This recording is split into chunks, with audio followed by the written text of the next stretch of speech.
এগুলো আসলে আসছেই ওই সুগার ড্যাডি ধরার জন্য, ভাইরাল হয়ে সুগার ড্যাডির কাছে গেলে একটা আইফোন পাবে, ঘুরতে গেলে শপিং পাবে, দ্যাটস ইট। মানুষ ডান্সকে যাত্রার সাথে মেলায় তারাই, যারা আসলে দুনিয়া সম্বন্ধে এখন যাদের জ্ঞান নাই।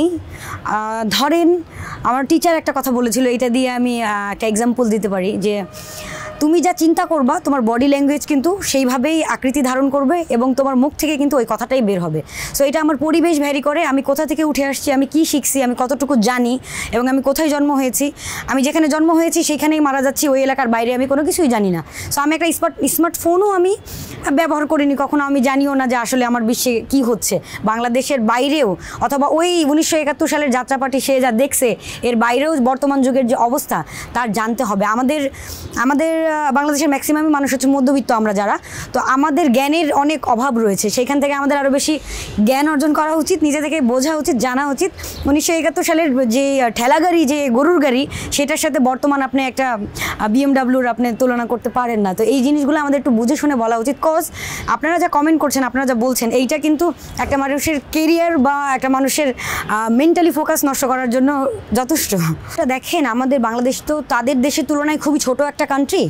তো তাদের কান্ট্রিগুলো সবচেয়ে ফার্স্ট কথা হচ্ছে তারা হচ্ছে 99% এডুকেটেড, আর ওরা ট্যালেন্টই এবং ওরা নিজেদেরকে ক্রিয়েট করে, নিজেদের ভেতর থেকে না যত ট্যালেন্ট আছে তারা বের করার চেষ্টা করে। আর আমাদের বাংলাদেশের মানুষ ম্যাক্সিমামই এরকম আছে, আমাদের ভিতরে কি ট্যালেন্ট কিছুদিন আগে আমি নিজেও জানতাম না যে আমি এইভাবে কথা বলতে পারি, আমি নিজেও জানতাম না। এইভাবে ট্যালেন্ট নিয়ে আমরা মারাও যাই। সো আমরা নিজেদেরকে নিয়ে নতুন কিছু ভাবিই না, আমরা চিন্তাই করি না। এই যে ইন্ডিয়ান কিছু সং, পুষ্পা, কিছুদিন আগে যে পুষ্পা আসছিল গত বছর, এই সবাই দেখি একই টিকটক বানাচ্ছে, একই ভিডিও বানাচ্ছে, পুষ্পা কেন? আমাদের বাংলাদেশেও কিন্তু অনেক কিছু আছে, অনেক আমাদের পুরানা কালচার আছে, মণিপুরি নৃত্য আছে, আমাদের রাঙামাটিতে বেশ কিছু পানি উৎসব হয়, আমাদের ব্যক্তিগত যে টাঙ্গাইল শাড়িগুলো, এইগুলো এই যে এই ব্যাপারগুলো যদি আমরা সবাই মিলে, আমি তো একা আসলে এইগুলো তুলে ধরতে পারবো না। আমাদের ঐতিহ্য সুন্দর করে প্রেজেন্ট করে যদি আমরা ক্যামেরার সামনে তুলে ধরতে পারি। এখন আমাদের ইন্টারনেট হচ্ছে পুরো ওয়ার্ল্ডের জন্য, এটা শুধু বাংলাদেশে আবদ্ধ না। তো আমরা যদি সুন্দর করে আমাদের নিজেদের কালচারকে তুলে ধরতে পারি, তারাও আমাদেরকে ফলো করবে। এখান থেকেও শাকিরা জন্ম হওয়া সম্ভব, সব কিছুই সম্ভব। এটা আপনাদের সাপোর্ট দরকার। টিকটকার আর হাতে খড়ি করে যারা শিখে আসছে, দুইটা কিন্তু দুই জিনিস। আমি 10 বছর ধরে আমি একটা জিনিস শিখে আমার এখনও মনে হচ্ছে যে আমি অনেক কিছু জানি না। নাচের অনেক কিছু, অনেক পার্ট, কীভাবে দাঁড়ালে কেমন লাগবে, এটাকে কি বলে, অনেক ছোট ছোট বিষয় আছে যেগুলো কিন্তু এখনও আমার অজানা। আমি এখনও শেখার চেষ্টা করি, ভিডিও দেখে, টিচারের কাছে গিয়ে আমি শেখার চেষ্টা করি। সো তাহলে একটা টিকটক করে সে যদি নিজেকে ডান্সার প্রমাণ করে বা নিজেকে আর্টিস্ট প্রমাণ করে, তো এইখানে আসলে কিছু বলার নাই। এগুলো ভাইরাল হবে, এগুলো কিছুদিন পর চলেও যাবে। এগুলো আসলে আসছেই ওই সুগার ড্যাডি ধরার জন্য।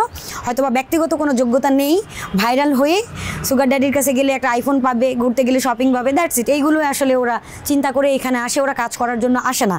আর বর্তমান যারা ডান্সার বা বর্তমান যে আর্টিস্টগুলো আমাদের এই ডান্সের সেক্টরে আছে, আমাদের পেমেন্টের কথা একেবারে যা ইচ্ছে তাই অবস্থা, এগুলো আমরা নাই বলি। তারা শুধু ইন্ডাস্ট্রিকে ভালোবাসার জন্যই নিজেদেরকে ধরে রেখেছে, ভালোবাসার জন্য। এখানে আসলে আমাদের কোনো লাভ লসের বর্তমান প্রেক্ষাপটে কোনো অবস্থান নেই আসলে, যে আমরা আর্নিংয়ের জন্য নাচ করতেছি, এইটা না আসলে।